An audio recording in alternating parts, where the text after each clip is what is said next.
Jack's handouts. Yeah, that's what he is. Where is it? Right back.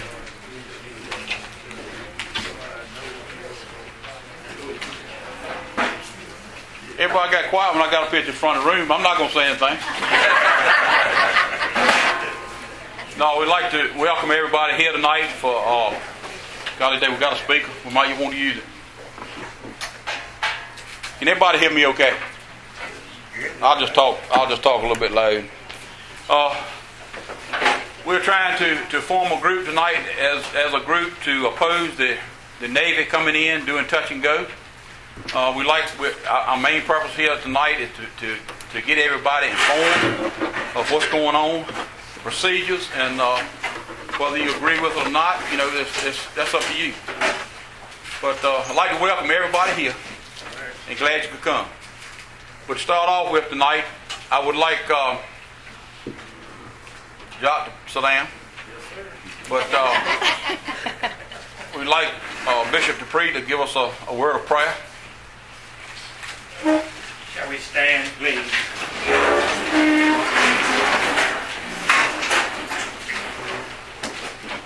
Our Father who art in heaven, hallowed be thy name, thy kingdom come. Let thy will be done on earth as it is in heaven. Father, as we have assembled ourselves together here tonight, asking you to be completely in charge of this problem that we are facing. Asking you to fix it, Lord.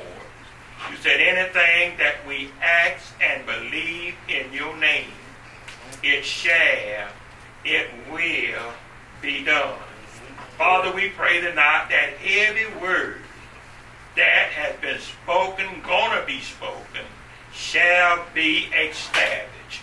In the name of Jesus, fix it, because the problem that we are facing, we certainly doesn't need it. Do it in Jesus' name, and we'll give your name the praise forever and evermore. Amen. Amen. Take a seat.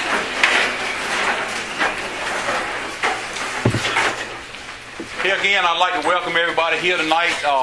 For those of you that don't know me, my name is Joey Doyle. I live on the Junction Road, 1626 James River Junction in Emporia. Pretty close to the airport.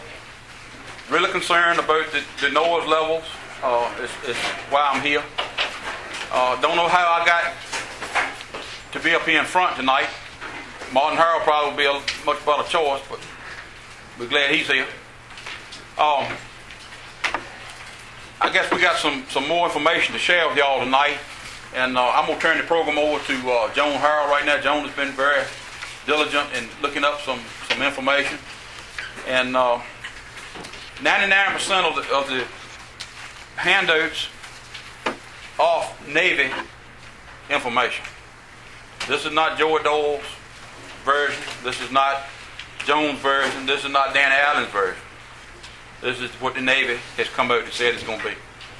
A lot of us went to the meeting last night, and that was an informational meeting at Golden Leaf Commons, which was very good, and it answered some questions. But right now I'm going to turn it over to Joan Harrell, let her speak.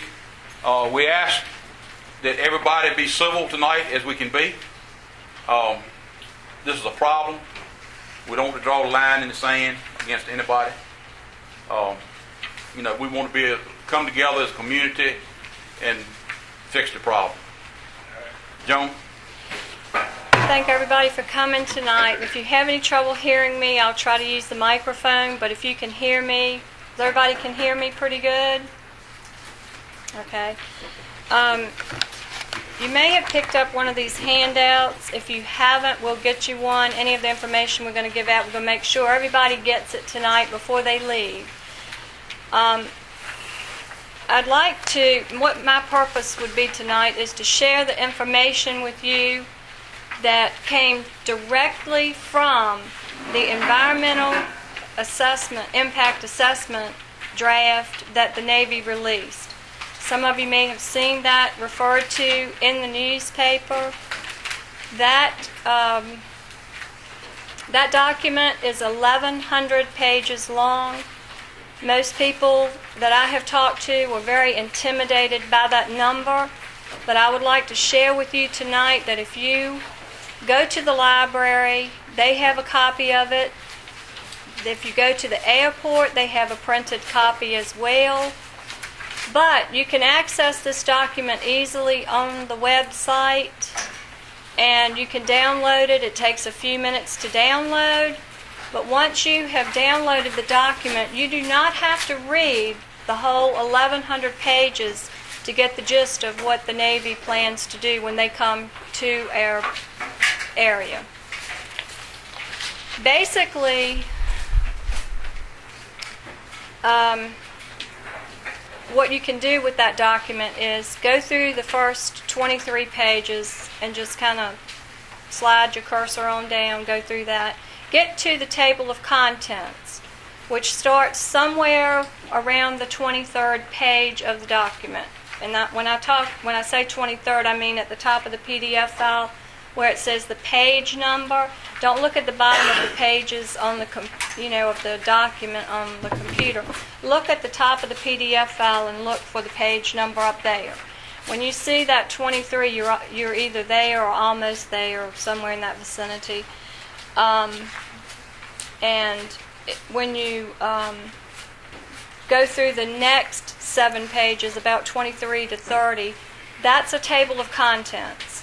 And there you can identify which information you are most concerned about and pick out the parts that you want to look at. And then you can just scan through the document a little bit and get a feel for what is about to take place. Now, I have already done that, and I printed out this handout for everyone because this basically addressed my major concern. You may be concerned about something completely different. You may be concerned about the pollution or the water tables or whatever that's in there, the impact on minorities or the impact on children. But what I was basically concerned about was the major effects that it's going to have on our community. And as that goes, that's from what I read in the document, the first and foremost thing is the noise. Yep. The noise is going to be more than what people who want to bring this here, and that means the Navy and some other elected officials. The noise is going to be more than what they want you to believe it's going to be.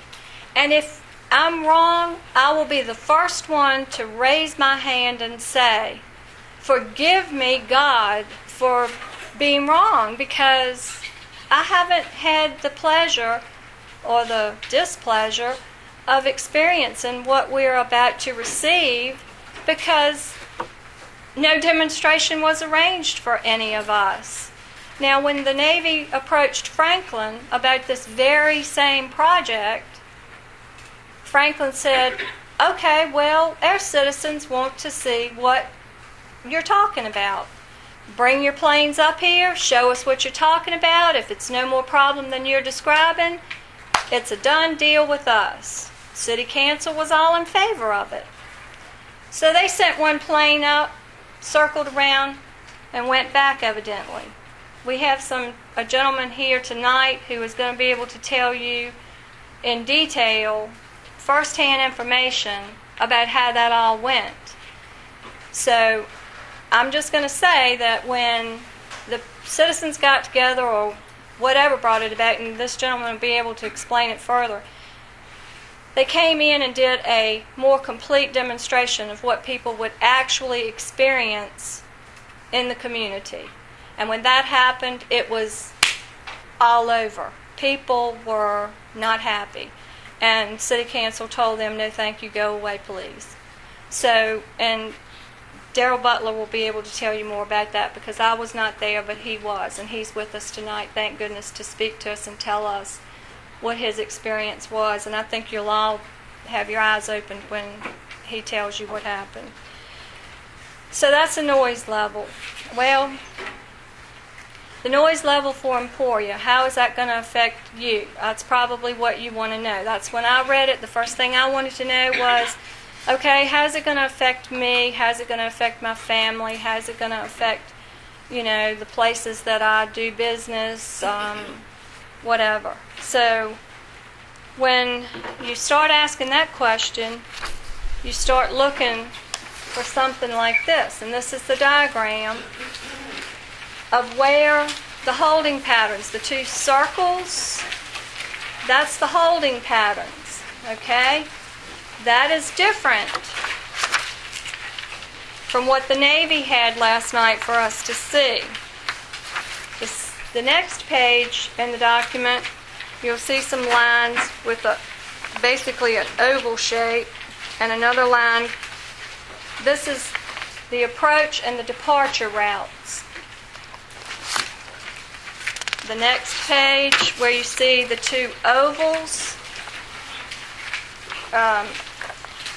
that's the landing patterns, how they will approach where they'll be, what the pattern they'll be in when they actually do their touch and go. The next page, you'll see a chart, and the first page of that chart starts out with Emmanuel Worship Center. Now, I don't know if you're familiar with that. That's at going out of Emporia on Atlantic Street. That's the church that you see to your right just before you exit Atlantic Street and get on 58 bypass. The decibel level that these people will have at their church is 89.5. The Navy says that number is an insignificant noise. Well, I beg to differ with them. If you refer to the front of this document, you will see that the 80 decibel level is a vacuum cleaner. And that is a vacuum cleaner that is in this room 3 feet from me and switched on. That's the noise level for 80. Remembering that Emmanuel is going to be 89.5, which is going to be closer to 90, which is a motorcycle or a lawn mower. Now, I don't know about you all, but if we had a lawnmower running in here right now, I doubt very seriously we would be carrying on this meeting. And if you were sitting in your living room, or if you were at this church worshiping, I don't think you'd be doing much of anything either but hurrying up to get it over, wishing it would hurry up and get over with. When you go on down this list, it lists various points, and I'm not going to stand here and bore you with every single one because you can read them for yourself. I'm just going to hit a few of them. I see some faces in here tonight that might be concerned about tall oaks. That's decibel level is 76, so that's again back to the vacuum cleaner level. If you go on down to Greensville County High School, it's 77. When you get up to the interchange where 58 and 95 is, that's 85. Now, what I'm referring to is the decibel levels that these planes are going to be producing when they're in a holding pattern, which we get back to that diagram with the two circles. So, when you go back to that diagram, which I can't seem to get my hands on, you see the two circles there. One circle represents about 75% of Emporia. Okay, so the other circle, and I guess you all, like I am, why two circles? Well, the pattern that they use will depend on the prevailing winds. So they have two patterns depending on how the wind affects them that day. So one day they might be over the city, the next day they might be over the other area. Okay? The same thing is with the landing patterns. It depends on the touch and go patterns. It depends on the prevailing winds. Okay, so what the Navy's going to do is they're going to send a squadron, and I want to be very clear, and I think most of you already know this, but I'll restate it just because we want to be clear. These are not jets. These are not the F-18s or the jets that were coming in with the OLF. These are prop planes, but the props are propelled by jet engines. So they are noisy. And in my opinion, once the noise level gets to the vacuum cleaner level, I really don't care if it's vacuum cleaner or jet engine or whatever it is. That causes me distress when it gets to that decibel level. So if this plane is going to create that, then it's a problem for me. What they're going to do is they're going to send a squadron in. They're going to come in. They cannot do anything here but touch and go. The air runway is only 5,000 feet long. They cannot land. So they're going to do a touch and go. Well, they're going to go into one of the two holding patterns, which are the circles. And a plane will come out of the holding pattern, do a touch and go, and then it's my understanding they'll go back and get into the holding pattern. Well, when they do that, they'll be doing that for approximately 3 hours at a time, at the decibel levels indicated at these points. So that's 3 hours during the day from 7 a.m. to 10 p.m. and then again 3 hours at night from 10 p.m. to 7 a.m. But the 1,100-page document states very clearly in there, if you look down in it, at one point it says 90% of the activity will occur during the day, 10 at night, and then when you go into it, it says half and half. So it's confusing. But they have, it's at their discretion, once we have an agreement, or the airport has an agreement with them, the direct verbiage from their document says that their situation precludes concurrent operations such as civilian traffic, crop dusting, skydiving, and sport flying. So that means that any corporate jets coming in would not be able to land during the time that they're carrying out their maneuvers or their operations. The other thing that concerns me about it is not only are they going to have those hours, but they will have the right to carry out their operations 24/7 if they so desire. Now, they're probably not going to do that, of course, but that is what is in the, in this environmental impact assessment draft, that's what they will require. They require that. So that's a problem. Getting back to what they plan to do and a little bit more information about that. You're going to hear people say that this is a very unpatriotic stance that we're taking. That is certainly not true. It may be seen as selfish. That is really not true either. The Navy has the option to go to Wallops Island. That is a facility that they already carry out many Navy operations already. We have one 5,000-foot runway here. That's 100 feet wide. That's adequate for touch and goes. What they really would like to do to complete their whole operation is land and switch crews out, which saves them fuel and that type of thing. Makes it easier. They have barracks on Wallops Island, so if their guys want to stay overnight rather than go home after a night, there's a variety of other options there for them.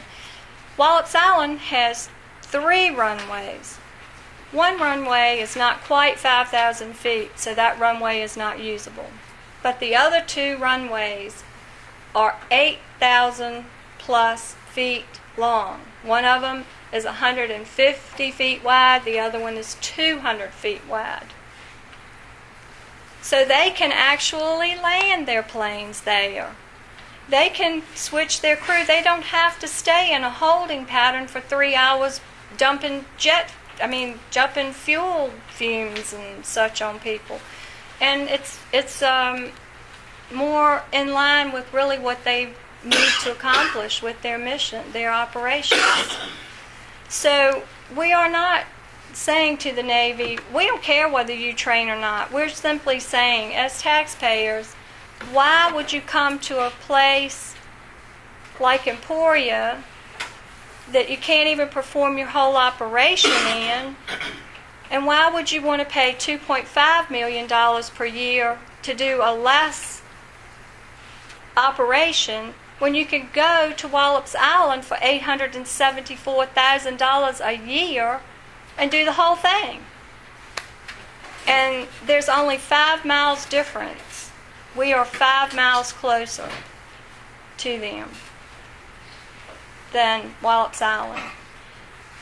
So I just don't even understand that. I mean, I don't know about you all, but when I have money coming in and I have money going out, I have to spend every dollar wisely and make it stretch. I can't just say I'm going to do whatever with that money if it costs me twice as much. Well, somebody wants me to do it this way, so let's just go do it that way. You'll hear people ask, what about jobs? What's it going to bring to our community? What benefit do we have from it? Well, there's going to be no employment opportunities except one. And this was what the Navy gentleman in charge of this project told us last night, that there would be one full-time employee at the airport. And that would be the person who would be in a managerial position, who would coordinate activities with the Navy, and that would be a full-time position for that one individual.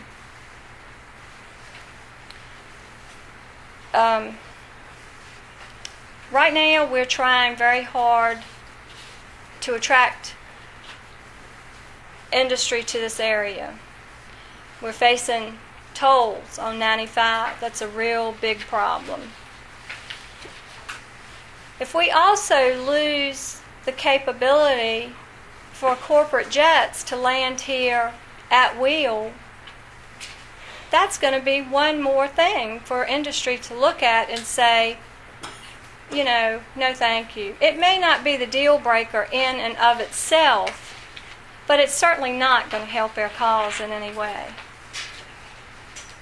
We have farmers who depend on crop dusters here from time to time when they have, a lot of you in here I recognize farm faces. When you have certain things to occur in your fields, it requires crop dusting. Crop dusters will not have any say in when they can use the airport. That's not to say that they will not be able to use the airport, but they will have to work their situation around the Navy's training schedule. And if they have to go to another airport and come to this area from that airport, you can see that's going to be costly, probably. I don't even know if that's feasible, but anyway.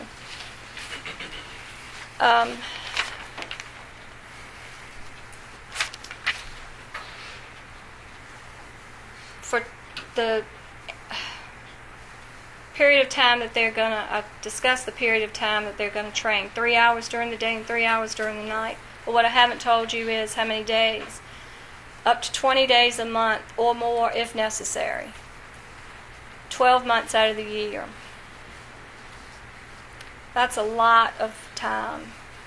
That'll give you the weekend off probably to rest your eardrums, but maybe to let your baby sleep, or if there's somebody sick in your house, maybe that person can sleep then. And these noise levels are going to affect our schools, our hospital, our nursing homes, our daycare centers. I mean, it runs the gamut. Jen, I'd like to bring a point to that. We bring business into this community here in our local hotels. We've been very fortunate about establishing new hotels in this area. If this comes in here, run-up rapids is 20 miles down the road. That's a good We'll point, lose that Terry. business. People will not stop here in Victoria. They will travel 20 minutes south. Could you explain the holding pattern and how far apart the planes are going to be during those 3 hour? Well, I'll let Mr. Butler elaborate on that. He's witnessed it firsthand, so I'm going to leave that to him. And I think I really think I've covered just about everything that I wanted to cover with you. I wanted to just be sure that you understand what's going on. I don't want the information, but not everybody was at the meeting last night. What's the number of flights that the bank did? Was it like 20,000? Good question. There's 45,000 operations that they carry out per year. And that number can increase, like if they're deploying or something like that. Now, not to be misleading, because we don't want to do the same thing that the Navy did. We want you to know what we're talking about. 45,000 operations means they count when they come in and land. That's an operation, and when they leave. So actually, they can't land here, but I think they consider the approach an operation and the departure from the landing, the airstrip, as a operation. So it's really going to be somewhere in the neighborhood of 20 to 30,000 actual, whatever. The thing about it that concerns me the most is that I keep hearing people say, well, the noise isn't supposed to be that bad. It's just going to be right at the airport. And I know when people see my face, they think, well, no wonder you're squealing loud, because it's at the airport and you live near the airport. But I went through the same thing with the OLF, and that wasn't going to affect me at all. But I stood with my neighbors and my friends and my family, because what affects one person affects us all. And unfortunately, the next thing that comes might be in your backyard, and you might be counting on somebody. But the other aspect to that is, it's not going to just affect me or Terry and Joey or the Harubins at Grizzard. If you're near this holding pattern, you are going to be affected. And, whether that's while you're at your work or at your home or at your church or your child's at school, it's going to affect you. And once the Navy comes in here, they will have a 10-year contract. The first year, of course, they have the contract, and then it's renewable for up to 9 more years at their sole discretion. And I think that's, I think that is the main thing that we need to remember, is that once the government comes in, they have fixed loopholes in there where they tell us what they plan to do. But we all plan, and we all know what happens to plans. that's exactly right. Once they're there, they've left it open so that they can, well, we told you we might possibly do this. That's right. Or, well, we decided it would be more feasible to do that. I mean, we've got to come together as a community and stand up and fight together. We don't want it. We don't want it, period. We don't want it this way. We don't want it that way. We don't want it if this and if that. We don't want it. And I'm going to tell you, I'm squealing real loud because their descending pattern is going to be right above my house. I've had children hit the ground thinking something terrible was going to happen to them just by having the helicopters fly over so low. And I know that and I believe you also mentioned that they're not going to be up high. They're going to be at the 800 foot.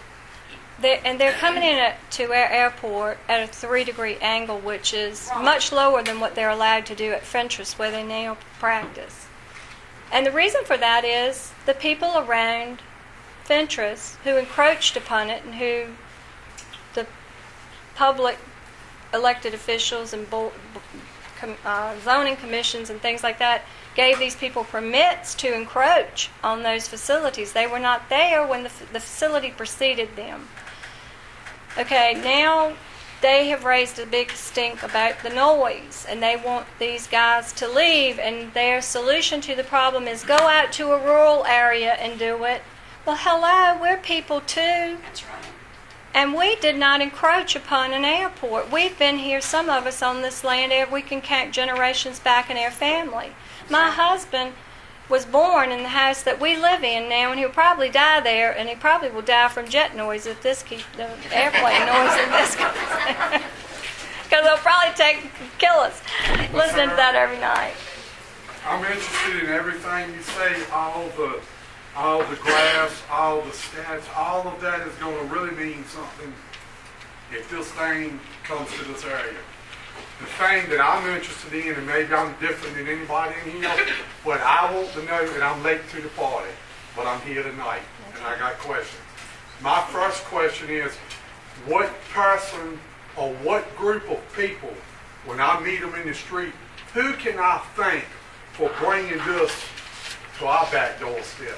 Clint, let Darrell finish his presentation. Okay. We And gonna I will answer all tell those you questions. that I do want everybody in here tonight, before we leave this room, if you so desire, you will have an opportunity to speak and to ask your questions, and we want to answer them. And if you have a question that we cannot answer tonight, I will do my very best to get an answer, and you have put your name and number. I will call you personally and try to get that answer for you, or tell you that I can't, or whatever, because I want everybody to know, and I don't want to be spreading misinformation, and I don't want people to miss out on any valid information and be sitting here a year from now and saying, gee whiz, I wish I had known that. This thing has moved really quickly. Very few people seem to know about it. Now, they can say that's their own individual ignorance for not attending meetings and so forth, but I can tell you personally, I have spoken to people on the Emporia City Council who were not well informed. They did not know the scope of this or the impact it would have. And I spoke to people on the County Board of Supervisors, the same thing. And one of the people on the County Board of Supervisors that I spoke to that could answer none of my questions is also on the Airport Commission. So that really concerned me. Now, last night, I cannot tell you how many people showed up and how many people did not, because I was busy talking to the gentlemen who were there trying to give us their information. And I saw some faces there that I recognize here tonight, but I will say that from my perspective, I did not see anybody there from the Airport Commission, and I did not see anybody there from the City Council. Jimmy And Phelps was there from the Airport Commission. he was, and I missed him, and thank you for correcting me, because I do not want to pass on bogus information to you. And I commend him for being there. And Ms. Wiley was with us last night for pretty much the entire evening that the people from the Navy were here.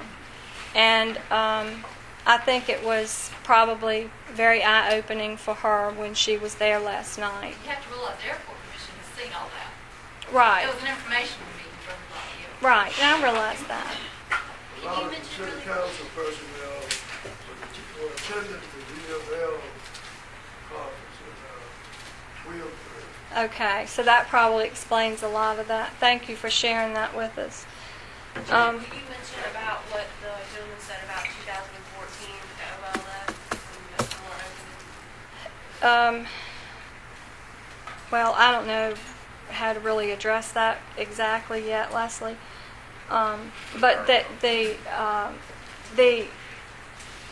impact assessment draft already includes a discussion of, in a few years, 2 to 3 years, that they're going to take in part of the land at the end of the runway, which comes out on James River Junction, and they will probably have to reroute that road some and they're going to take in property down there. So they're already, before they even get here, planning ahead to make some changes.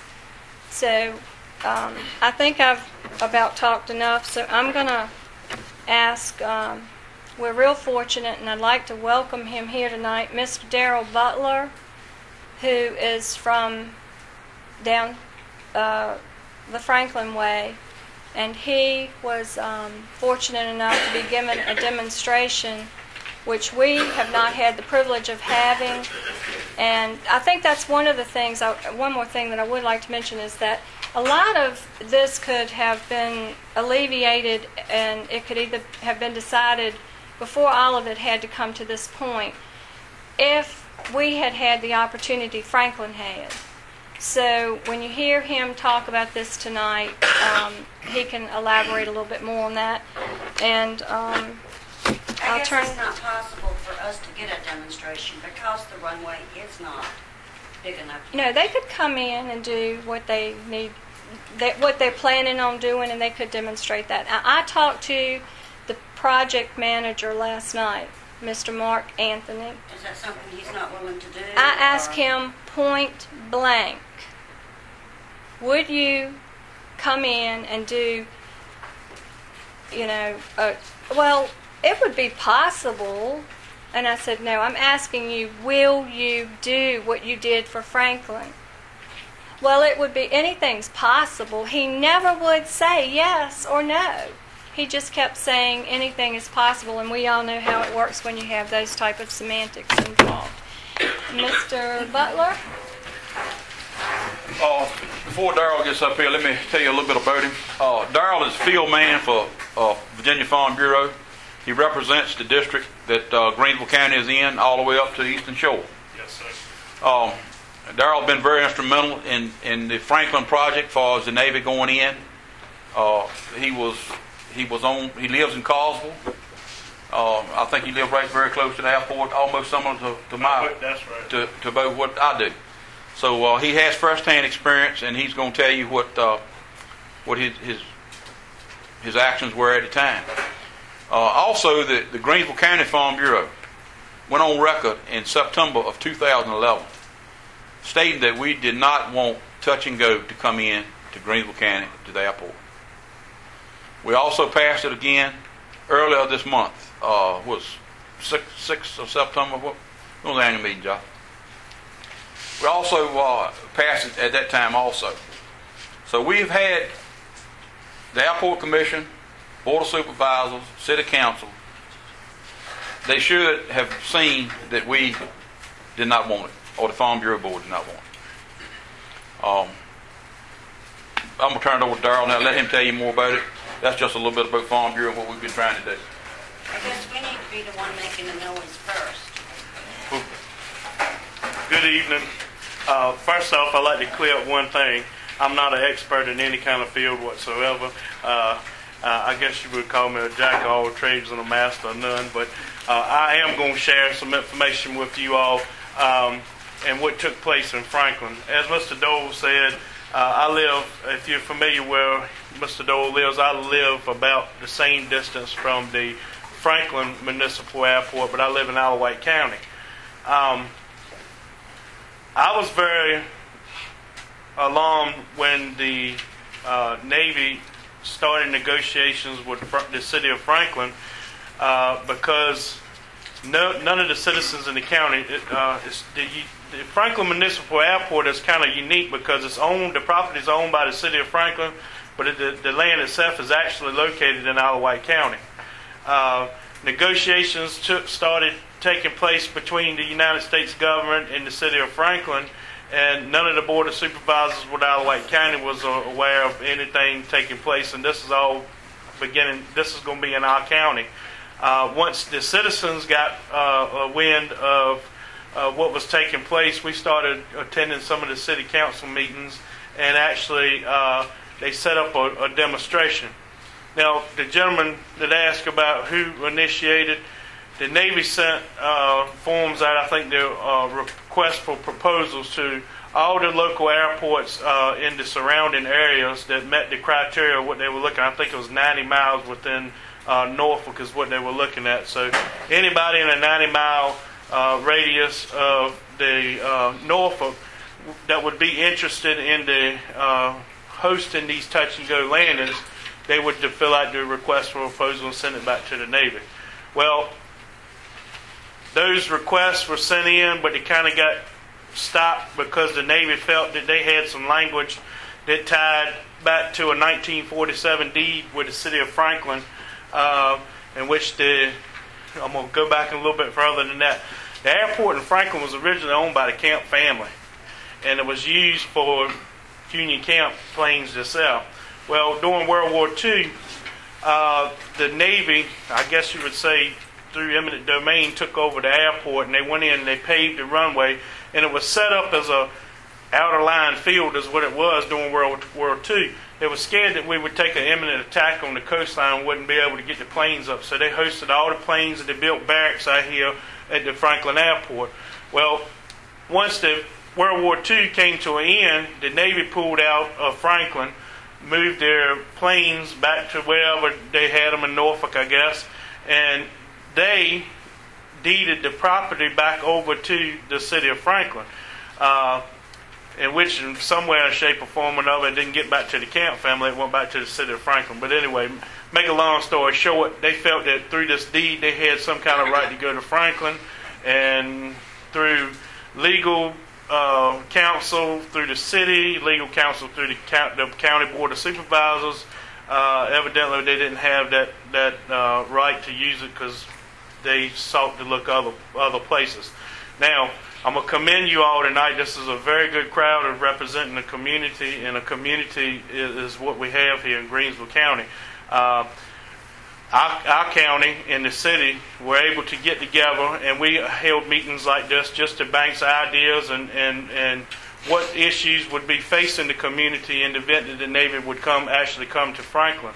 Of course, one of our concerns was the NOAAs, which I think that's a lot of concern of most of you all in here tonight. We also had concerns as what the economic impact would be in our community. Of course, you know, in Isle of Wight County, International Paper has, at the time, it had 1,100 employee facility there that pumped about 28% of our county tax revenue right there in the Carsville district.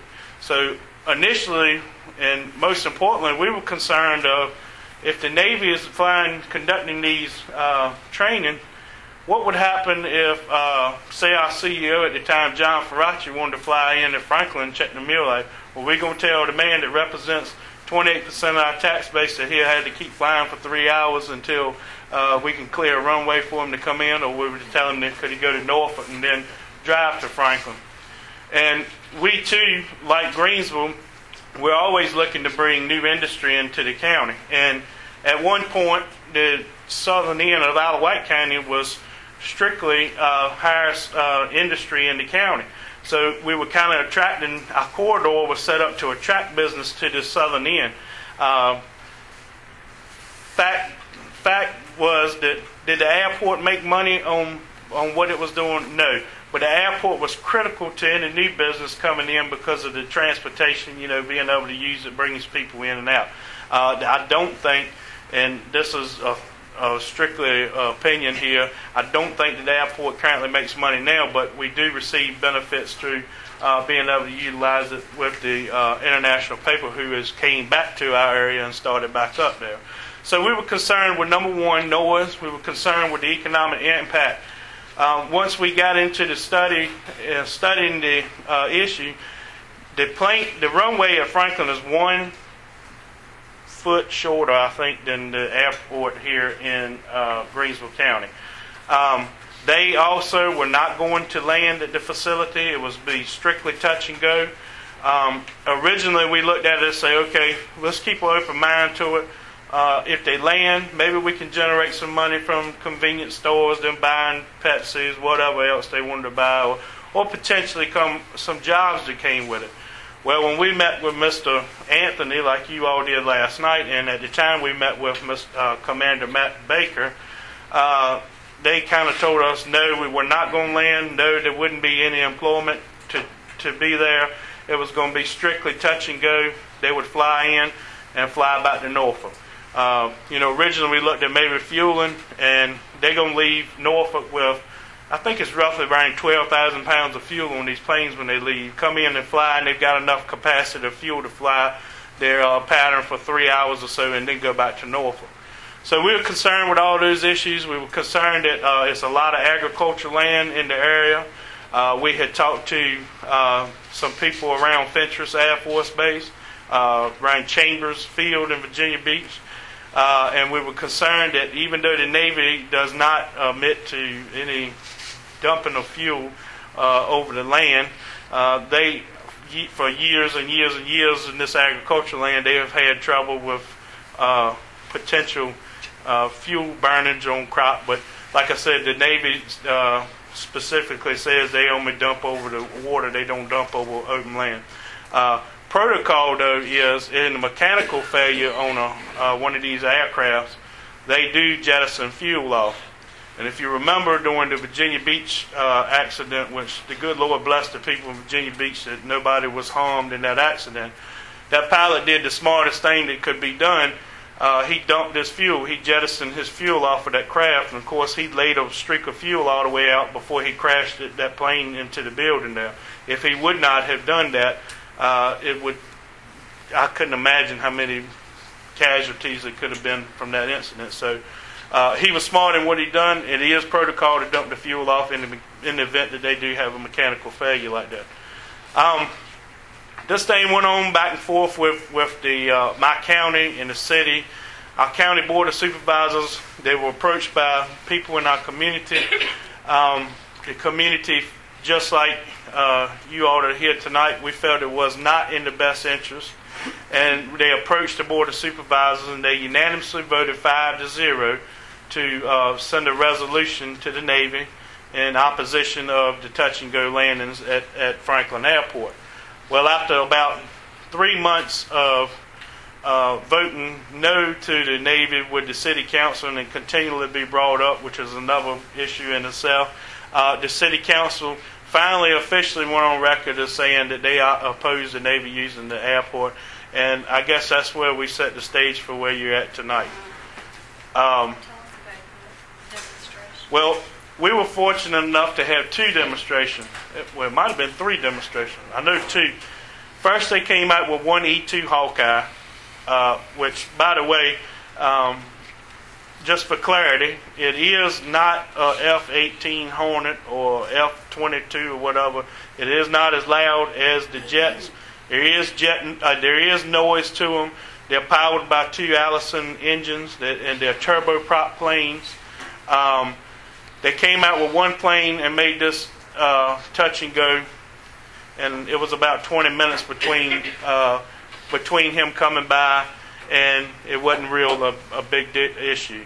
Well, we went back to the city council and said, look, that's not realistic. That's not what you're going to do.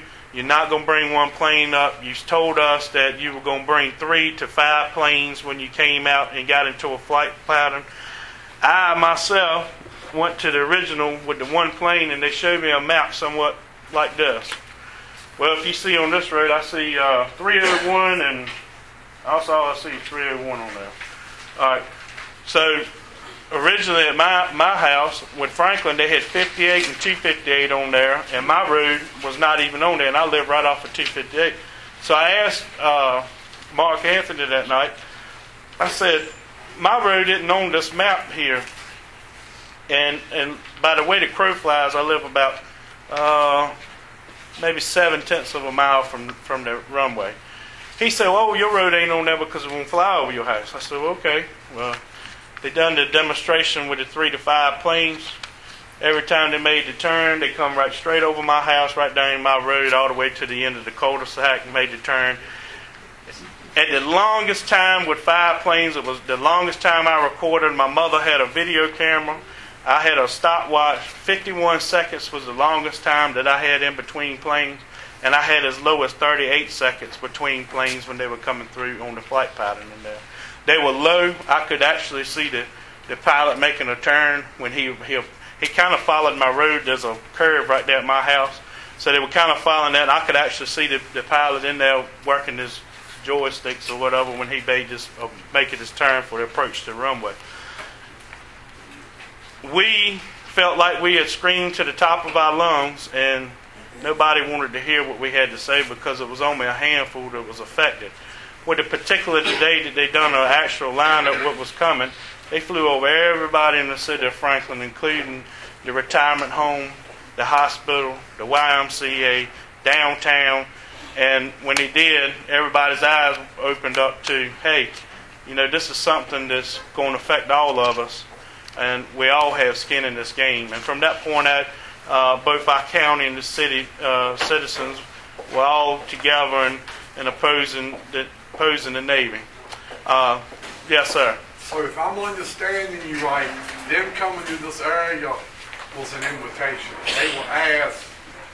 They put out a request, or they put out information asking, was anybody interested in this? And somebody from this area said, yes, we are. And that's why we. I cannot speak on behalf of this area, but I know for a fact in our case in the city of Franklin, yes, these requests for proposals were sent out to the local airports, and they responded back to the Navy. Now, I think we have some elected officials here tonight that may can answer that question, because I wouldn't attempt to answer that on your county or your city's behalf. We'll address that in a second. Okay, all right. Let's see where we're. Let's see if I've missed anything. Oh, when we got to the actually with the city of Franklin, an environmental study was never done because it was a little more. We got into it a little before the environmental study was actually done and prepared. I think it usually takes and like I said, I'm no expert, but I think it takes close to a year maybe to prepare this environmental impact study. All our work that we did was prior to this environmental impact study, which I think is a NEPA requirement that they have to have this environmental study. There was concerns also with us that the Blackwater River, who is home to a lot of migratory waterfowl, is about 25 yards from the end of the runway in Franklin. So we had a lot of concerns. It's a nesting ground for the blue heron. There was about 4 bald eagles that had nested along the river there. So all this was in there together. Bottom line, at the time, we too agreed that Wallops Island was better equipped and better facility to use other than the Franklin Airport. And initially, now this is very preliminary. We were very preliminary, nowhere near quite as in depth as we are here in Greensville County. In the preliminary stages of a contract, the requirements for fire and rescue personnel during this time, the requirements for somebody to clean the runway. Well, I think these planes come in, they leave extensive rubber on the runway. None of that was into the money. So the money that was actually paid to the city of Franklin, they would have to pay fire and rescue personnel and this labor to keep the runway clean, or the rubber when they were there. All that had to come out of it. And the city council, the city manager at the time run the numbers, and she said, look, this thing could potentially cost the city rather than it be more, attractive for its income to the city. I'm thinking I've covered most of everything, Joan. Like I said, I am no expert on anything.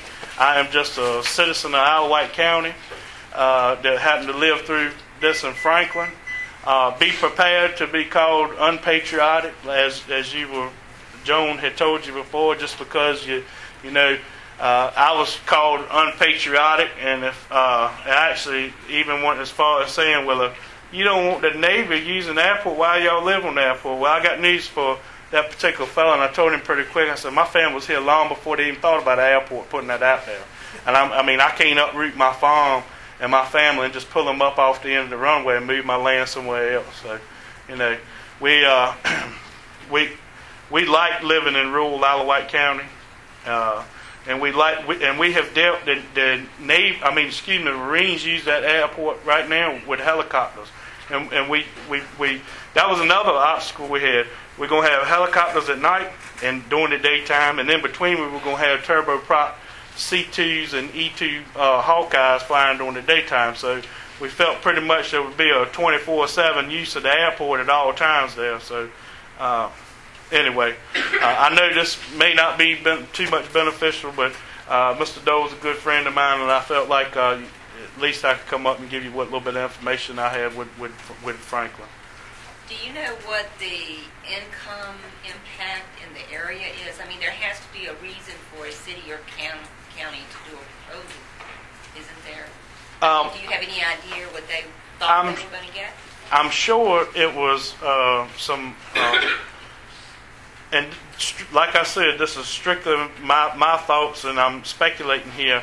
I think the original contract, which was very preliminary and no negotiation whatsoever, was in the $750,000 to $1 million range in money that the Navy would pay the city for the use of the airport. That was a year?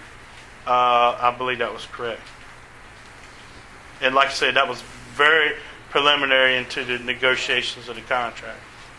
And out of that money came that they were responsible for the fire coverage, and they were also responsible for the maintenance and upkeep of the airport. And I would only think that there's something similar, I guess, with something in here in Greensville County. What about the noise? I didn't quite understand the noise. Yes, ma'am. It was, like I said, it was not a jet, but it was loud. I sat in my house and listened to it. I sat in my front yard and listened to it. The Navy sent a aide to my house because we were very concerned about it. I made it a very clear point. When I saw the airplane coming in for the approach, I asked the young lady a question. The plane flew over. She said, "I'm sorry, sir, I didn't hear what you said." I said, "Well, that's the exact point that I'm trying to make here with the planes." But just how loud was it? It was loud enough that if you were sitting at your dinner table and trying to carry a conversation, you would have to raise your voice. Now, and I live in a house that was built in 1970, and the windows in my house would rattle when the planes went over. So, comparing it to a vacuum cleaner, maybe so. I would say it was that loud. And that's every 51 seconds for 3 hours at a time? That's the way it worked out at my house. Now, they may set it up different here, but that's the way I was set up at my house. They say 20,000 units per annually. That turns out to be 55 planes in the air, annually or daily. Now that they could use in between 3 to 5 planes is the way I understood it with us in Franklin. I don't know if there's somebody here that knows more about it from the 3 to 5.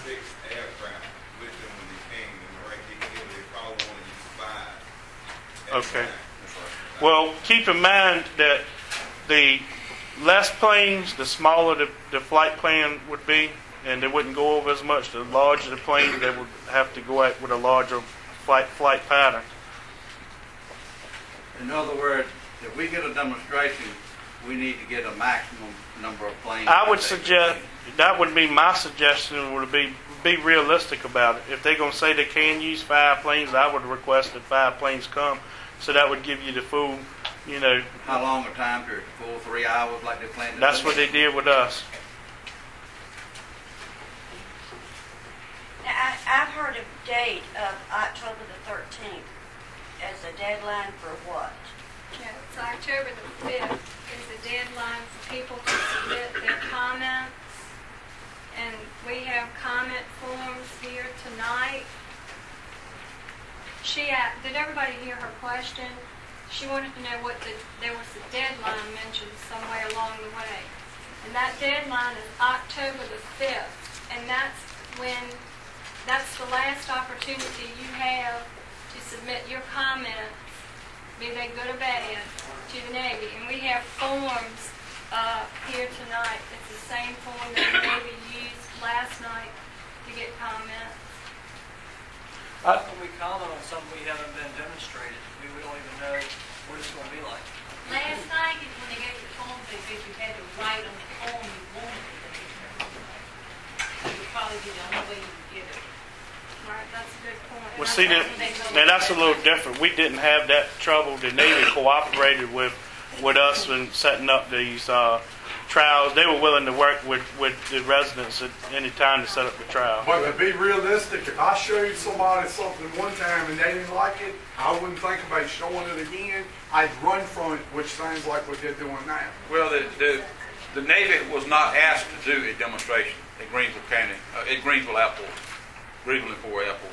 They have not been asked to do a demo.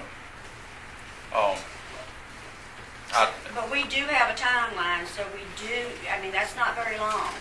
October the 5th is the end of the environmental study comment period. That's Friday a week. Yeah, I talked to Charlie Grigg today. Charlie's on the airport commission. He was going to find out if that was the end of any kind of comment period. He didn't know. And he did get back with me. 6 o'clock is when he called me back. And he said the guy hadn't called him back. He couldn't give me an answer at that time. So, Mr. Dole. yes, sir. The thing that we need to consider tonight is there is so much that has been done already that we do not know about. We could be so close to this thing being done already, a done deal. That's a lot of work. And for Charlie Grigg to say that he does not know, I beg to differ with that because of some conversations that have been had. And this thing is so close to being done. We're doing this tonight, which is good. This is good because they need to hear from us. We need to come together and do what we're doing. This is the right thing to do. But we also need to consider tonight there are a whole lot of things that have been done behind closed doors that we have no knowledge to or knowledge of that we need to write down. If there's a deadline of October the 5th, we need to make sure that we get as many comments in as we possibly can. And another thing, we need not to be scared to take the approach. Exactly. We need to approach our city council members and our board of supervisors because I believe that the commission is put in place by them. And the biggest thing that we need to take away from tonight, that we need to talk to our supervisors and our city council men and women to do something to talk to this airport commission. Yeah. I agree.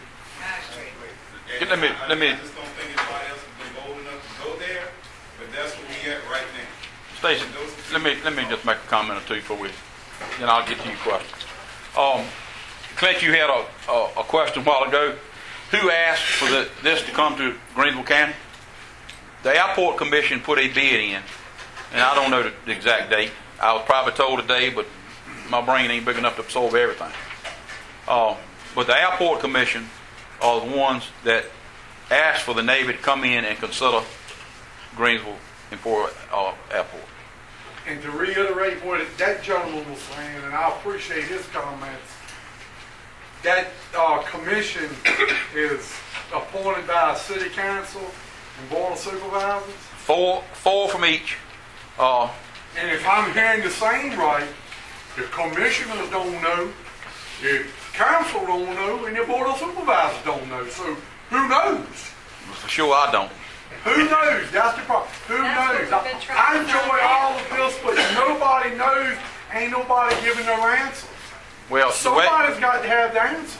The way I understand it is 4 commissioners from the city, 4 from the county. And Peggy, y'all correct me, Mr. Bone, correct me if I'm wrong. Ms. Lee, I don't know.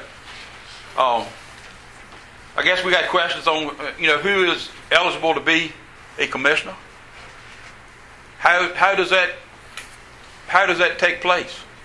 I mean, if Bruce Payer, one of my neighbors down there, wants to be on the airport commission, who does he tell? Is it an application you put in? I mean, nobody knows. What are the qualifications to sit on the commission? And that's a question we sent to Rick Franklin. He requested it in writing, and we have asked for the minutes of the last 2 years of the airport commission. We've asked for the qualifications to be a airport commissioner.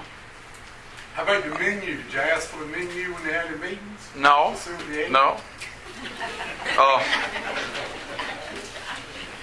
Didn't ask for anything like that, but Thank you from your sisters rushing on.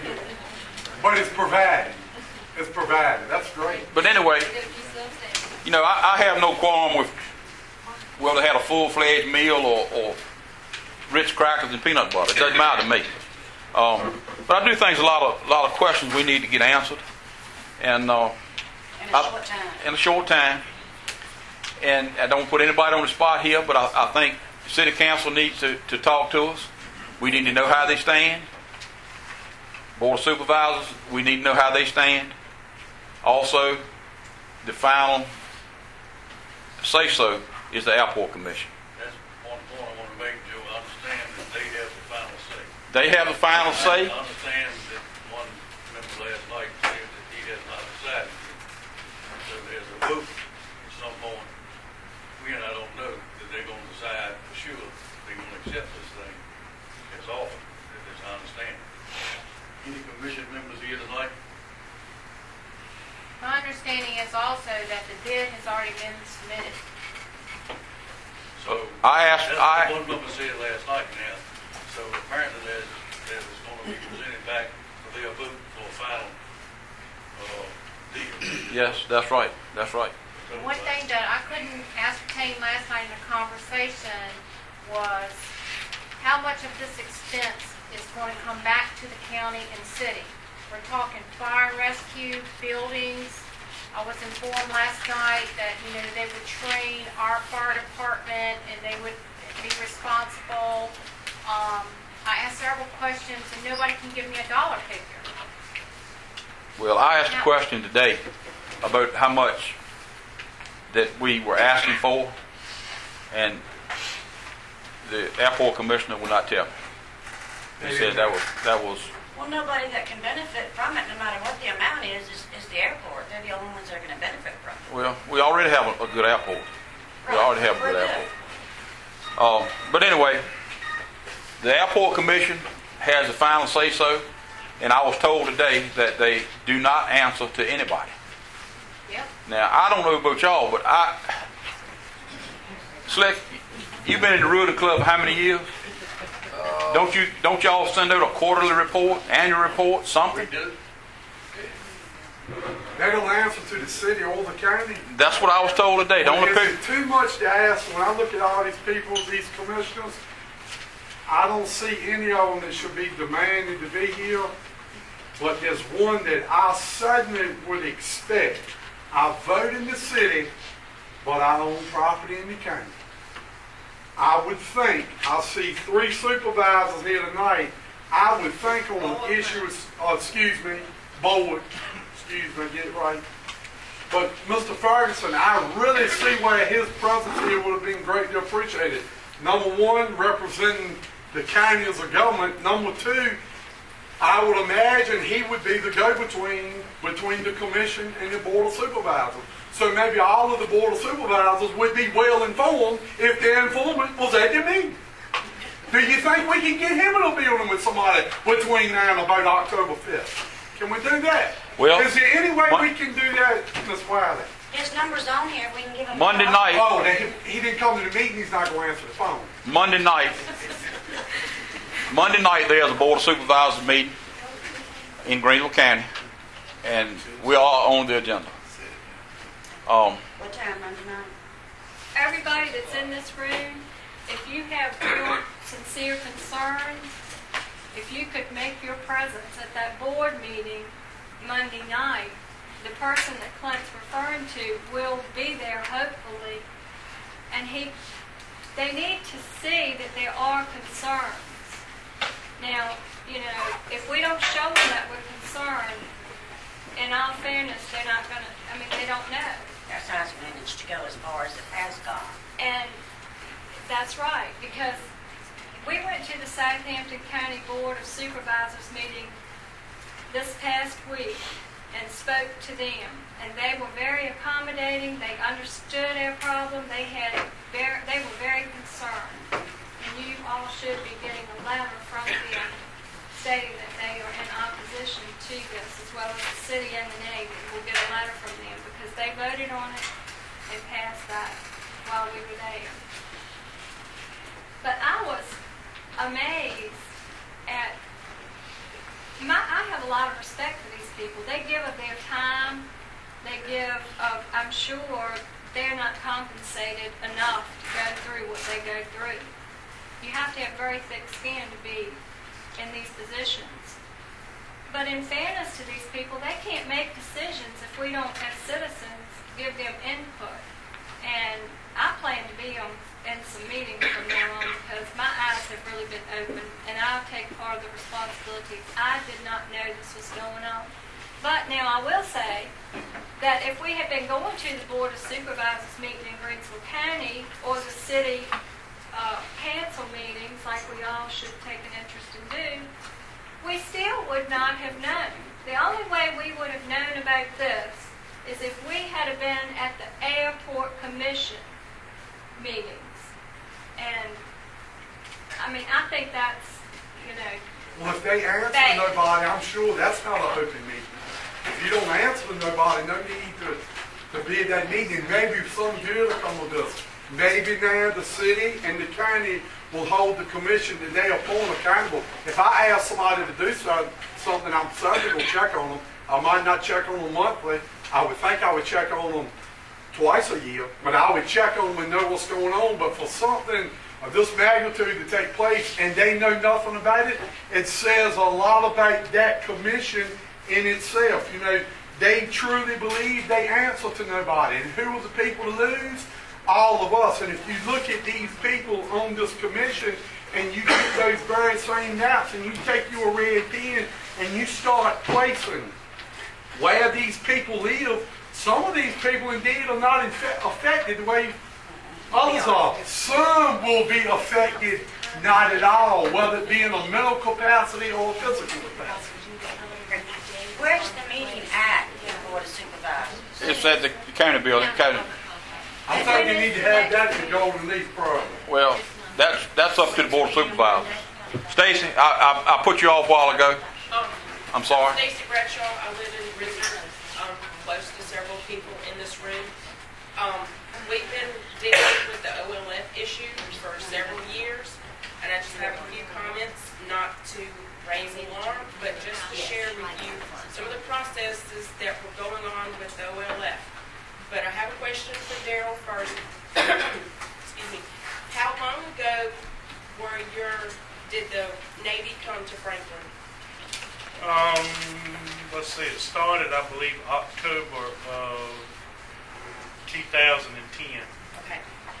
If I recall, because we received the newspaper in my office, about a year ago, there was an article in the newspaper about the Navy approaching Greensville County and its city of Emporia to do these touchdowns.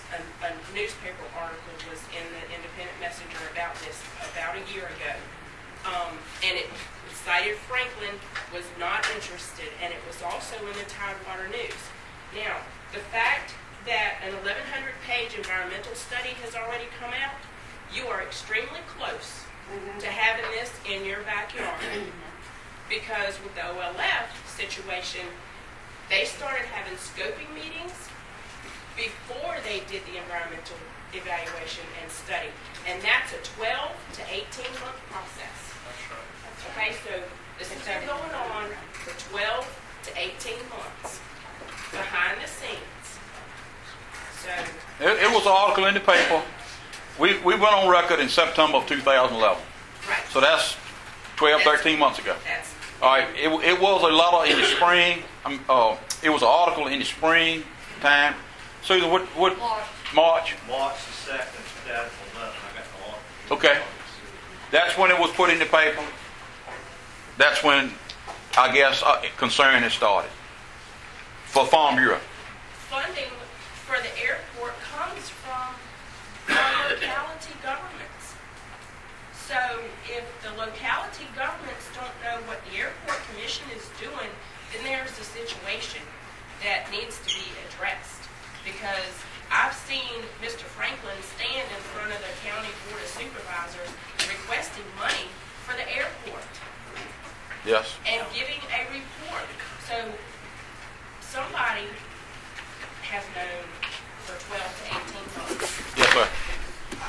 like to ask two questions. Who would the commission be accountable to?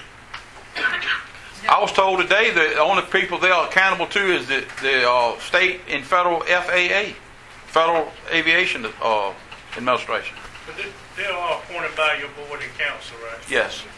Yes. Yes, but there's no, to my knowledge right now, I requested in my letter to Mr. Franklin the rules and regulations, what their tenure was, how they were appointed, what the regulations were for appointment, and what were the bylaws, and all of that information. How was that commission derived? I have yet to receive the information. I also asked for 2 years of the minutes. It's a matter of public record, and I have not received it as of this date. Well, to be all fairness now, he's working on it. I talked to him today. I'm concerned when people have to work to gather documents. Yes, sir. Stacy. When was that letter sent to? It was hand delivered to Mr. Franklin Last Friday, I think. last Friday. And somebody may know better than I, but under FOIA, Freedom of Information Act, he has 30 days to respond. That's So correct. you are well past with October the 5th, and he can sit on it. He can sit on it till the very last day. That's fine. That's fine. He can sit on it all he wants. I mean, That's I'm just telling fine. you. But then we'll think about that November 6th. Well, I don't. To be in all fairness now, I don't think he's sitting on it. I'm gonna have to agree with Susan. He told me he's trying. I can't help but just believe him. That's kind of where we're at on that. But I would like to say that to further address what Terry is saying, I did speak with one of the city council members who stand up. actually appointed four airport commission appointees no later than February of this year. And I asked him, what are the qualifications? What do the bylaws say in order for a person to serve on the airport commission?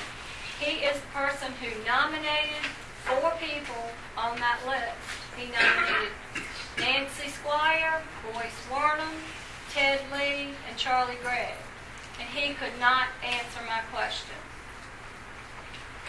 Amazing. Well, you've seen some construction up there on the airport. That is not Navy money. I want to make that perfectly clear. This is not a done deal. When the FAA came in and they inspect this thing annually, this airport annually, they came in and looked at it and they figured that the runways needed resurfacing. They came in, they paid 90% of the cost to refurbish the runways. Then the state came in, and because it wasn't 100-foot wide, they were just going to do 75. Because it was not 100-foot wide, the state FAA came in and funded the rest of the project. So it has been no Navy money spent. This is no cost to the county. Am I right, Peggy? No cost to the county. No cost to the city. This was something that's going to be done anyway. Now, the reason they went to 100-foot wide was because the Navy could use it then.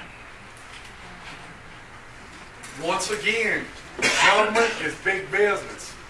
Big business effectively run in full circle. It don't matter where you started at, where the money was designated at. In the big scheme of things, government, that money made a full circle. It don't matter where it starts. It don't matter where they designated at.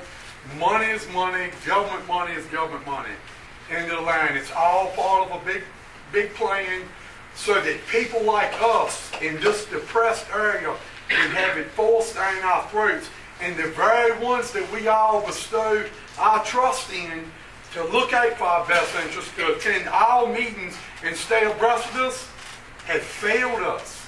We've been failed, and the reason I say we've been failed is I have yet to hear anybody stand and say, well, let me tell you, and maybe we're in the wrong room the wrong night, but let me tell you what's what and why it is like it is. We haven't heard that. So far as I'm concerned, I've been let down. Well, I think a lot of us feel that way. Joe. Yes, sir. I'd like to say something. I have some land in Speak up a little bit, Keith. Can you hear me? Stand up.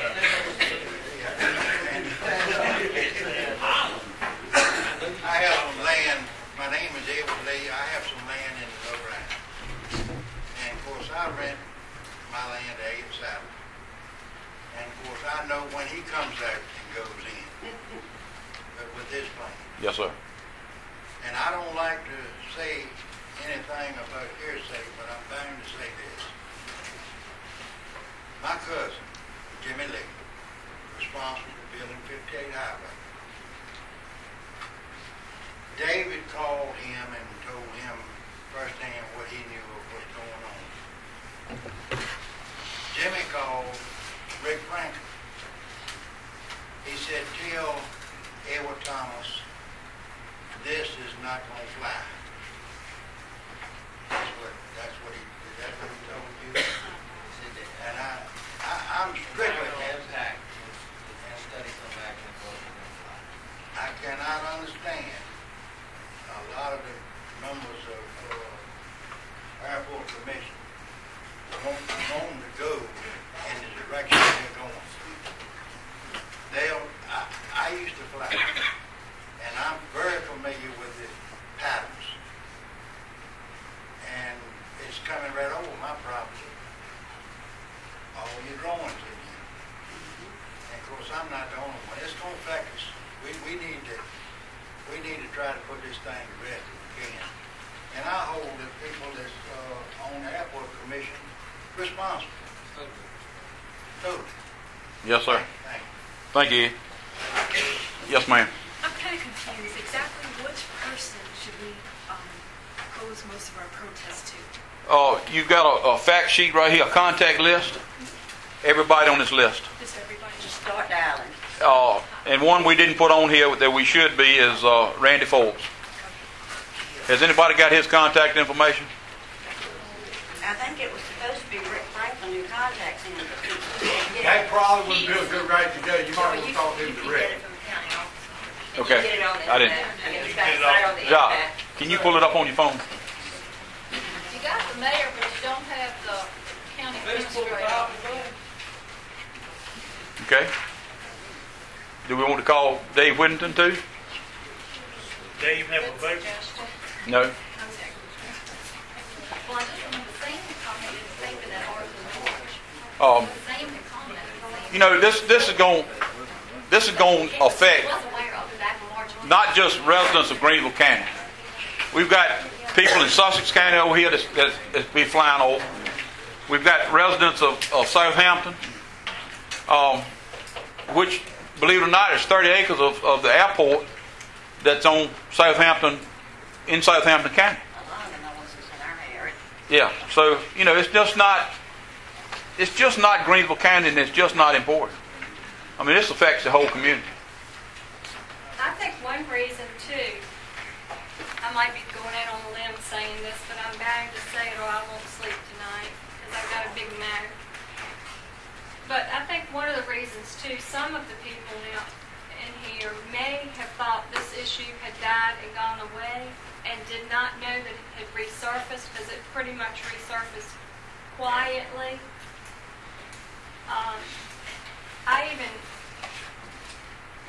I just couldn't believe this, but when we were fighting against this OLF, I met with Commander, I didn't meet with him, but I met him, Commander Matthew Baker, a very professional career Navy man who had made commander, so he obviously was a very good officer. He actually was trying to, bring the OLF. That was his job. So it boggled my mind when I found out that he accused, he was concerned and went to his superiors, and they wouldn't listen to him. So, and this is, I can give you a copy of the article, or you can see it tonight. He was concerned about some things going on with this placement of this use of our airport that we're discussing tonight. And he was so concerned, when he went to his superiors, they brushed him off, that he actually wrote a letter to the 4-star admiral at the Pentagon, who was in place at that time, Admiral Harvey, and he actually halted the environmental impact assessment at that time to address the allegations that Matthew Baker had, where he said that the process had been rigged in favor of Emporia, and that Wallops Island wanted to be considered and was not being considered, and no impact study was being done of Wallops Island. So Admiral Harvey halted everything and got the Inspector General of the United States office involved. Of course, they came back and said that they could not determine that it had been rigged, but what his allegations about the cost, $874,000 at Wallops and $2.2 million in Emporia, that was found. That was an issue. Well, I have some real concerns about that, because you know how it is with the military. It's very political. And for this man to go out on a limb and kind of go over his superior's head, he had some real serious concerns. Because not only did he write that letter to Admiral Harvey and stir up a hornet's nest, he released it to the media at the same time. So, I don't know that. That's just another chapter in Emporia and Greensboro County's history, right now. Mary Jane, you. I would like to say that I talked with a commission board member at length last night at the meeting, and I firmly believe him to be very honest. And I asked him a number of questions. And no, they are not answerable to anyone. And Frank, we're going to get to everybody. Y'all keep raising your hands. not even the One president. question I had was, the airport's owned by the city of Airport in Greenville County. And I understand we've got to be the board of supervisors from the city council tonight. But why would you have an airport commission and they come to you for money and you don't have to answer to you? Why would you appoint people that wouldn't have to answer to you? If you appoint it to a committee, at least they ought to give you a quarterly report on what's been at the airport and what's going on. I agree. Darrell? I'd like to make a comment. Stand up. Listening to the conversation taking place in here, I'm gathering that your local representation through City Council and the Board of Supervisors has not been very well informed of what's going on, and probably have learned more tonight than they've learned throughout the process. So, I kind of find it hard to, to point fingers at your elected officials. I would say in Isle of Wight County, when this issue was going on in the city council, man, I was never more proud to have them represent me, because they took the time to listen to the citizens. They thought the plan well through, and they voted in opposition and represented the citizens very well. And to add to this, the mayor of Franklin was very much for the Navy coming to Franklin. He campaigned it very hard, and he's no longer mayor of the city of Franklin. Well, I'm proud of the Peacock that we have 3 supervisors here tonight. I would be too.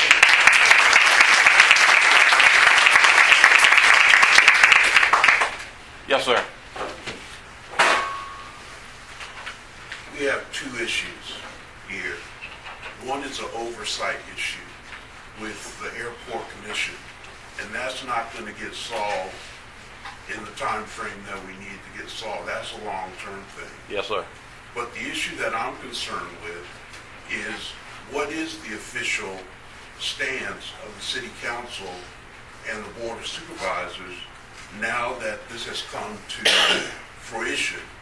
Because when I talked to a gentleman on the commission last night, I asked him, I said, what makes Emporia so attractive that you would not really consider a place that you've already have established facilities in?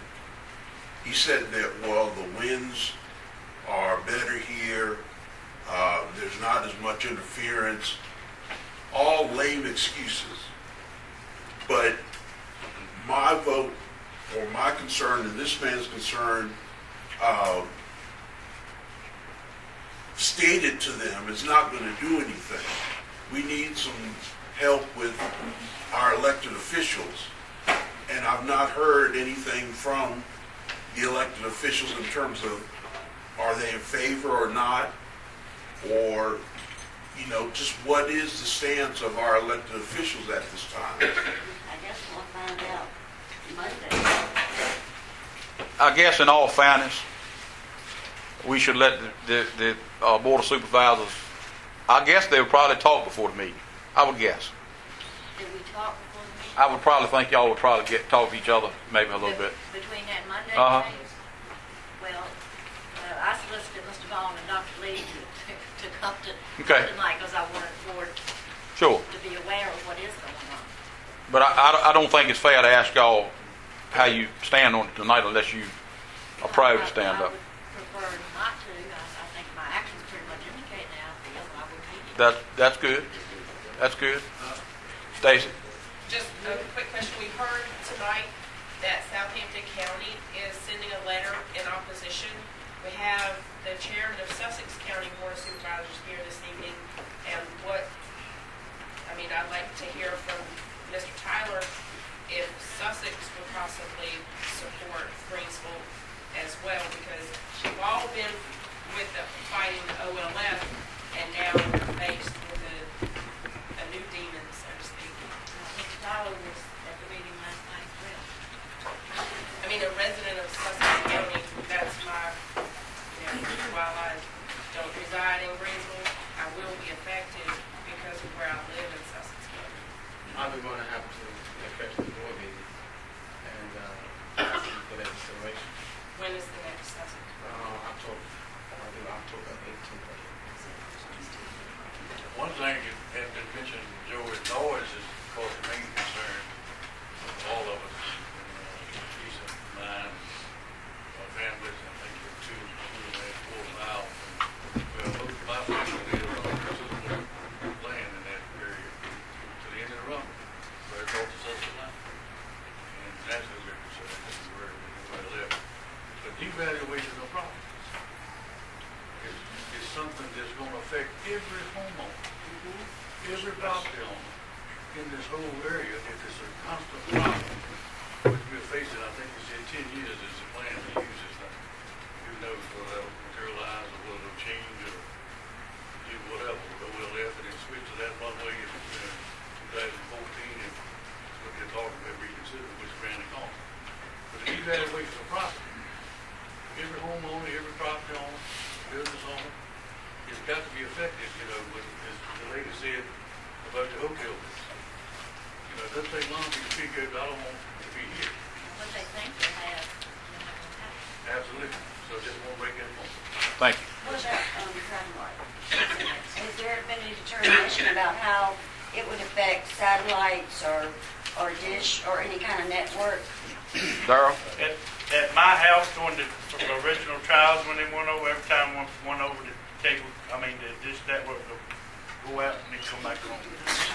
Let's go out. And that was just particular at my house. It might have been something in my house. It's not a big deal to interrupt someone's soap opera, but it is a big deal. We all depend on it. Right, it is a big deal if you're using your computer in a classroom for whatever reason.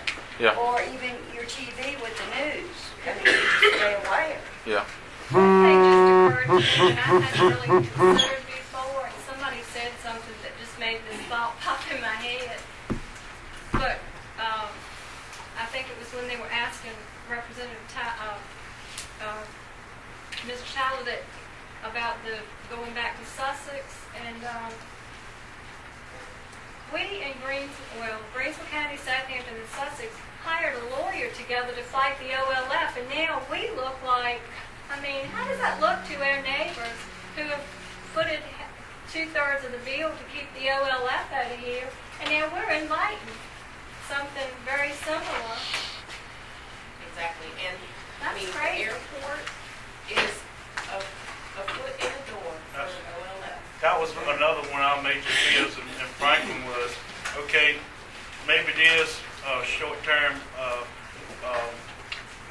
revenue from the Navy coming there, but we were mighty afraid that once the foot got into the door, that would be when they'd start this OLF. And we felt the same way as you do. We supported our neighbors in Southampton County on the OLF, and how could we go there and support this when this potentially could do the same to her? Yes, sir. Well, one of the things at the meeting last night on some of the handouts we got was that 90% of the scheduled flights will be done between 7 a.m. and 10 p.m. One of Franklin's biggest concerns were they were flying over the hospital. If they do the 5 flight pattern, they're going to be flying over 2 elementary schools. Yeah. So we have things a lot more kids in elementary school than we need patients in the hospital. That's right. Well, I don't think we want to, interrupt anybody. I think that's our intent. All this information you have now, please understand, this is what the Navy is telling us. This is not what Farm Bureau has come up with. This is not what I have come up with. This is Navy information that we got from them over the internet, the same report they gave last night. So, I mean, it's got to be pretty close to gospel. Mr. Lee, have you got any comments on the Southampton end? I mean, you're going to be... Except that the Board of Supervisors supports, not having this particular item in this particular area at this time. But I'd like to say this. I'm reading that information, and it says 20,000 annually hit for this area. That means 55 units in the air at one time. Is that right? No, they're going to fly. They will fly a 6-plane pattern. They'll bring 6 planes up here. 5 of them will be flying around. At all times. In a 6-minute pattern. 6 minutes. There'll be 5 planes in 6 minutes time. That pretty much substantiates what Mr. Butler said. And it's not an exact science. It's pretty close, but it's not exact. When they're up there training, you got some. Southampton will have already made that statement. I think you were at that meeting. Yes, I have, but since you're a resident down there, I want you in the Adams Grove area. I want you to speak up. May I ask one question? Yes, sir. What effect would this have on your hearing? Probably. Somebody of your age will probably have a whole lot of them.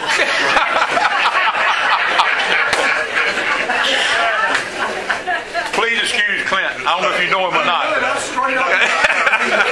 The reason why I asked you this, I stay down in Skippers, but it's not on this side of the railroad track, it's on the other side, on Rolling Daisy Road. And sometimes airplanes come down there, sometimes it seems like it's on top of the trees, and that thing gets down into your ears. Yeah. And they on at night, the trains is out there. That's why I asked, because I worked in noise for 25 years, and it's really got a lot of noise works on you. Yes, it does. That's why I asked the question. Yes, ma'am. To answer that question, I've read through a lot of the military noise level studies that they have done, and also talking to the Department of Health when we were working through the OLF issues. Children and the elderly will be most affected by the noise, and that's been proven even by the military, by the U.S. government, armed services. They have reports published. You can look at them online. It's for Virginia Beach and around Fentress, and it says that children and the elderly are most affected by these noise levels. Rick? In that page states in there that in decibel ratings of 65 or higher for an extended period of time will result in hearing damage. That's in that report, in that 1100-page report. 65 decibels or above for an extended period of time, it will cause long-term hearing problems. Then that's one question is, then we're going to allow them to have to wear earplugs. Glenn? I got 2 or 3 things. First is Rick Franklin, I understand, quoted as saying this is not an OLF. The Navy, in the article in the newspaper, did call it an OLF. So it seems like somebody's trying to deceive somebody right there. The second thing is, Charles Gregg, who's on the Airport Commission, is my understanding, is a resident of North Carolina. Why is he on the Port of Greensville Airport Commission? Is it senior or junior? They're both residents of the city of Well, I don't know. So, but when we get to talking about noise level and decibel levels and all of that is really immaterial to me. I mean, if I live next door to Clint Slate and Clint Slate's got a dog that barks at night, I'm sure that is not going to break any decibel record. But I sure don't want to listen to his dog bark at night. So, you know, and also in the newspaper it mentioned that helicopters will be part of this. And nothing's been said, and I don't think anything was presented last night about helicopters. But in the newspaper, they did say that some helicopter takeoff and landing will be conducted also. And you know how I can hear them, and I can't even see them. Yeah. They already do that. They bring paratroopers in all the time. Well, And the same thing, Susan, we never heard anything about the paratroopers coming to the board until all over did it come. First things in the paper, the airport is going to use for the paratroopers. Nobody said anything that has to about be it. approved. I'm not sure the military can't come in and do what they want to with the helicopters. I don't know. Well, the helicopters are really not an issue. What we're talking about tonight, I don't think anybody in this room would disapprove of small amounts of training. Yes, we'll do our fair share. Yes, we are just as patriotic as anybody else. Some of us more. But an extended period of time, 6-7 hours a day, at the same level we're talking about, I think it's a little much for us to absorb when they have somewhere else to go. Bruce? The helicopters coming in do show respect. At 10 o'clock at night, they shut them down. And it's fascinating to see them come in and jump out. One was in the front yard the other day. Loading up the parachute, waiting for a ride, get back to the airport. but at 10 o'clock at night, they shut everything down. Yeah. They do that for all the time. That's right. It's not every day. And if they have to have some more training coming in, I can't be against all of that. But this right here was tried to be slid under the table to us, and that. When this gentleman stated, when he talked about the helicopters, the planes, and then the trains, well, I built a house and I can hear the train every night. For me to go there and just beat it in the ground, that was my choice. The train track was there long before I built my house. I chose to live there. But when I built my house, and when I made the plan to live there, I had no idea and didn't have part of my big plan that the airport was going to become just a basic circus act and just a total noise problem for me and everybody in this area. I didn't know that. Yeah, me too. One more comment. Yes, ma'am. And then I promise I'll try to be quiet. About the environmental study is last night my husband was there and talked with one of the Navy people, and this was one of the concerns with the OLF, the fighter jets coming in, is they tell you in that environmental study that their flights will be between 7 a.m. and 10 p.m., but they are extremely concerned with bird interruptions and bird interference. Birds don't fly at night.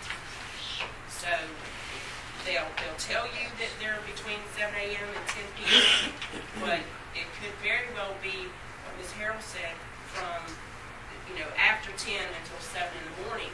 when they do decide to do their right-hand because of, and these are prop planes. I mean, birds fly into those props. It's a lot different than a helicopter. Sure.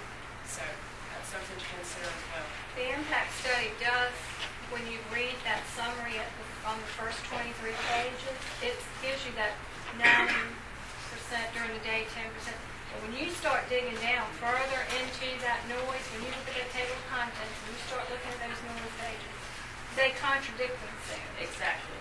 And they are more interested. One of the reasons that they stated they wanted to get away from the Hampton Roads area to do the training is because of the lighting. They want to simulate landing on an aircraft carrier on the ocean at night. That's what they're doing. So it makes more sense that they're really going to do a lot of the operations at night. And also of interest is Fentress is where they were practicing or training until they started some maintenance and repair work there. And the people who had encroached on it had started with a lawsuit, and part of what came of that, to make a long story short, was they had a couple of things that they pointed at as resolutions for that, and one of it was that they could only approach at a much higher altitude and come in at a steeper angle for their practice run, their landings, whatever. The other thing was they had to agree to stop the training at 10 o'clock, and that is another, they're not using Fentress, they were not using Fentress after 10 o'clock, and that was another thing that was hanging up their schedule and making them need another place to go. And that was what they said, go to a rural area and do it. So if those people didn't want them flying over them at a much higher altitude, descending at a steeper angle, why would we want them here flying over us at night at a 3-degree angle? I agree. Yes, sir. October 5 is coming pretty quick. If we want to hear what this really sounds like, we really need to request that. And a full 3-hour deal. Not at night, not during the day. So people hear this. As they said, all their data is prepared on. There's no actual test measurements being done during those demonstrations. Okay. I guess that could be a request from maybe the Board of Supervisors could help us with that. I think everybody here needs to request that. Well, If we can do it in advance, you've got a comment sheet here. We're gonna pass out. everybody needs to request. We're gonna pass out. Maybe you want to write that on the comment sheet. Raise your hand if you need a comment sheet or a contact sheet, a sheet to contact the elected officials. What we'd like to do tonight is kind of a plan of action. We'd like for you to contact everybody that you feel comfortable contacting. Airport commissioners, they're going to be your key people. Tell them how you feel, if you want it, if you don't want it, what you really think. Airport commission has the final say so. Then I would suggest that you contact your Board of Supervisors if you live in the county, City Council if you live in the city.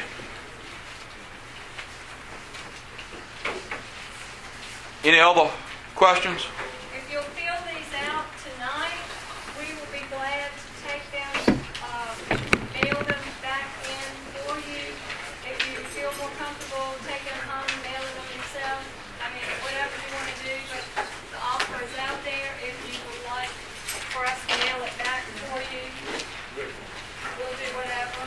We were told at the board meeting, Farm Bureau board meeting, where we met with the Airport Commission, that if the citizens of Greenville County did not want this, or the city of Emporia did not want this, then it wouldn't come. So this is our opportunity to tell them whether we want it or don't want it. So I would encourage you to respond, let them know how you feel. Scott?